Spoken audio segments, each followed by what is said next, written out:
সুধা ঠাম্মিকে বলে, ঠাম্মি আমি যেদিন প্রথম চিলেকোঠার ঘরে যাই সেদিনই তরিত আমার ঘরে গিয়েছিল, আর সেখানে আমার গয়না, সোনার মুকুট, এমনকি গজাননের হার, যা যা গয়না ছিল সব কিছুই তরিতা চুরি করেছে।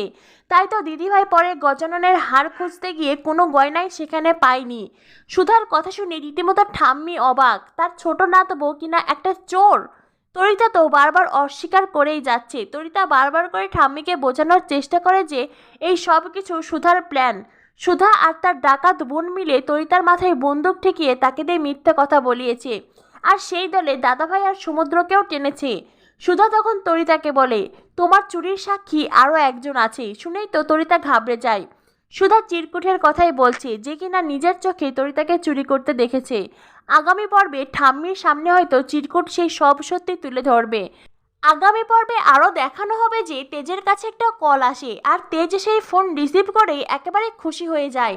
ঠাম্মি, সুধা সকলেই তো অবাক হয়ে তেজের দিকে তাকিয়ে থাকে। তেজ তখন খুশিতে গদগদ হয়ে ঠাম্মিকে বলে, ঠাম্মি রিপোর্টাররা আমাদের পুজোর লাইভ টেলিকাস্ট করেছিলেন, জাজরা সেই পুজো দেখেছেন, আর আমাদের পুজো অ্যাওয়ার্ডের জন্য নমিনেটেড হয়েছে, এমনকি আমরা টপ 5-এ আছি। তেজের কথা শুনে সুধা খুব খুশি হয়ে যায়, সে যেন আনন্দে আত্মহারা হয়ে গেছে।